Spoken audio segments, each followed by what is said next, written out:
Beta, alpha beta है ना, ये ना मोस्ट इम्पोर्टेंट, ऐसे रख लो बच्चा, हाँ ये मोस्ट इम्पोर्टेंट क्वेश्चन है। पहली बात, आपके एग्जाम में 100% आएगा ये क्वेश्चन, 100%। यूटी में मिलेगा, नहीं तो क्लास टेस्ट में मिल जाएगा, नहीं तो सर तुमसे बोर्ड पे करवा लेंगे। This is important. Alpha and beta are the two different complex numbers with beta modulus is equal to 1, then find that. देखो alpha and beta are two different complex numbers. ये chapter पूर्वी ना complex number पर ही based है। अब क्योंकि and में 4 question बचे हैं तो बेसिक समझा के 4 क्वेश्चन को तो अभी समझा देते हैं। हो सकता है ये नहीं आया तुम्हें समझ, बिकॉज इसका तुमने कुछ भी सर पैर नहीं पढ़ा हो, बट वही है कि एक बार ये चैप्टर खत्म हो जाए तो बेसिकली नेक्स्ट मैथ्स की क्लास से तुम्हें चीज़ों को समझ में आएगा, क्योंकि जब रिविजन करेंगे या हम लोग चीज़ों को दोबारा से सीखेंगे। नेक्स्ट क्लास में रिविजन में चैप्टर 2 बोला मैंने, रिलेशन फंक्शंस या सेट्स के डाउट्स ले लेते हैं। मेरे को अभी स्माइल खुश हो जाएगा उस बेचारे बच्चे की बात मान के। So I will be taking your sets doubt, कोई बात नहीं, उसके बाद हम रिवीजन ले लेंगे। रिवीजन रिलेशन फंक्शन की दे देंगे और फिर ट्रिगो की भी एक बार रिवीजन तुम्हें दे देंगे। ट्रिगो भी रिवाइज करा देंगे। बीच बीच में बच्चे देखो ट्रिगो छोड़ छोड़ के इधर उधर गए। बीटा मॉडुलस कितना है, फाइंड क्या करने को बोला है, मॉडुलस ऑफ अपॉन में है ना बेटा। किसी भी क्वेश्चन में इधर ध्यान से देख लो, कभी भी ऐसे किसी कॉम्प्लेक्स का क्या फाइंड करना, मॉड्यूलस। इस साइन को बोलते हैं मॉड्यूलस।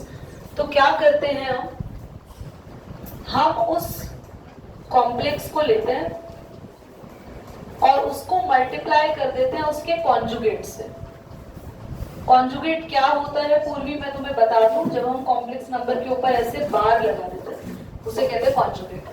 ये कॉम्प्लेक्स नंबर लिया, इसको इसी की किससे मल्टीप्लाई कर दिया।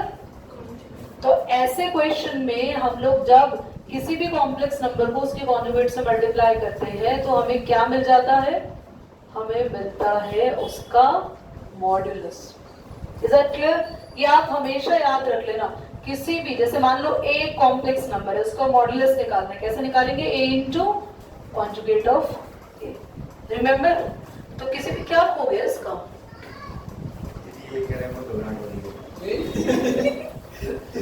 क्या हुआ, एक मिनट। ये बोले मेरी क्लास में कोई भी ऐसा बच्चा ऐसे बैठे ना, मैं तुम लोगों को दिखता है कि मेरा फेस से डाउन कर।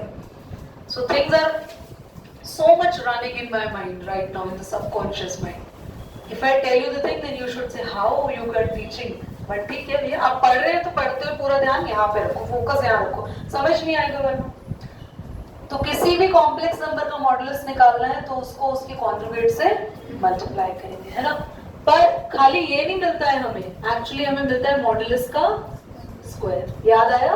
मैं ढूंढ रही थी ऐसा कोई बच्चा कुछ बोले, पर किसी ने बोला ही नहीं। तो किसी भी कॉम्प्लेक्स नंबर को उसके कॉन्जुगेट से मल्टीप्लाई करते हैं तो मॉड्यूलस का स्क्वायर। दीदी हमें तो खाली मॉड्यूलस निकालना है, तो कोई बात नहीं ना, इसको सॉल्व तो करो, स्क्वायर उधर ले जाएंगे, बाद में रूट बना लेंगे। चलिए स्टार्ट करते हैं। तो बीटा ही रहने दो अभी, 1 माइनस अल्फा बीटा, और एक कॉन्जुगेट को ना सबके ऊपर लगा लो। बीटा अल्फा अगर लगा हुआ है ऑलरेडी कॉन्जुगेट तो हट जाएगा, बाकी सब पे लग गया। अब मल्टीप्लाई करेंगे बीटा को इस पूरे से, तो beta into this, beta conjugate, beta into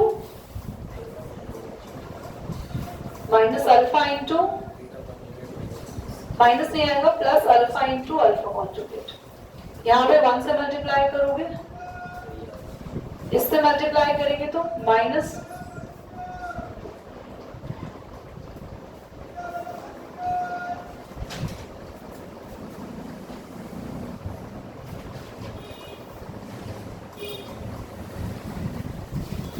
बच्चे ये याद रखना, अभी लिखा है मैंने, कोई भी, मैं को दोबारा नहीं लिख रही मैं इसको, कोई भी कॉम्प्लेक्स नंबर अगर अपने कॉन्जुगेट से मल्टीप्लाई हो रहा है तो क्या लिख देंगे उसको, बीटा मॉडुलस का स्क्वायर। इसको मत लिख देना, सेम नहीं है ये। इसको क्या लिख दोगे, अल्फा मॉडुलस का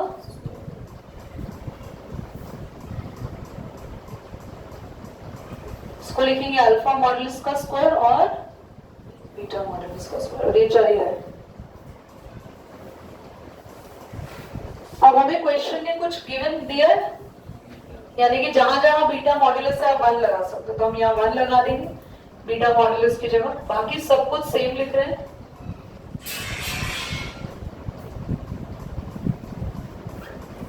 ठीक है, यहां पे भी सब सेम है, बीटा मॉडुलस की जगह 1 लगा देंगे। बहुत ही इंपॉर्टेंट है ये क्वेश्चन। अब आप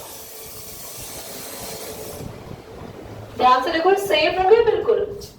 1 minus beta alpha conjugate, 1 minus ये रहा beta alpha conjugate, alpha beta conjugate minus का ये भी रहा अल्फा बीटा कॉन्जुगेट माइनस का, ये सेम ही कैंसिल होगी, क्या मिल गया 1।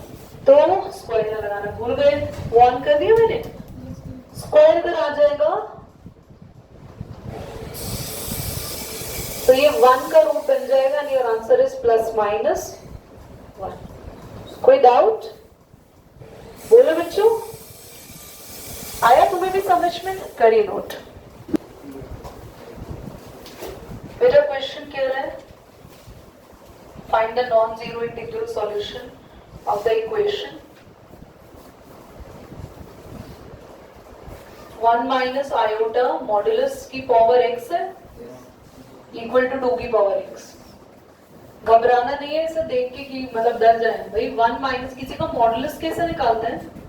जैसे a प्लस आयोटा b कुछ लिखा है तो मॉडुलस कैसे निकालते हैं? फॉर्मूला बताया था ना, a square plus b square. तो हम इसका मॉडुलस का फॉर्मूला निकाल सकते हैं, कैलकुलेट कर सकते हैं। कैसे होगा? अंडर रूट a की जगह 1 है और b की जगह कौन है? आयोटा के साथ कौन है? -1, और इस पूरी की पावर चल रही है x।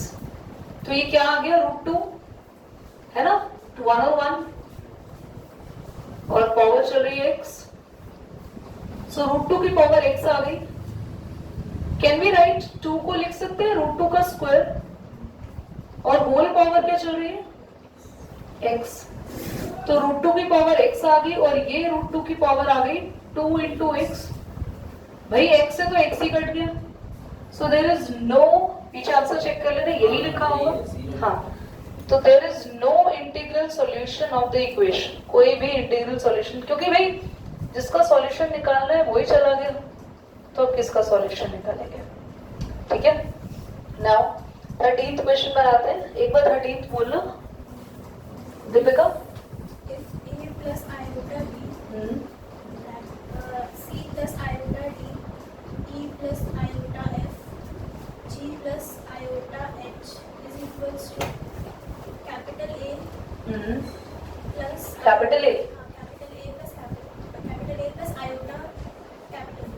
हाँ Show that A is एक मिनट, अच्छा ठीक है, शो दैट इसको सारा सेम ही है ना। देखो ये हमें इसके इक्वल गिवन है, ऐसे क्वेश्चन थोड़े से याद कर लो, मैंने बताया था कभी भी, हाँ कभी भी ऐसा कोई क्वेश्चन गिवन हो और हमें प्रूफ में उसके स्क्वायर पे जाना हो,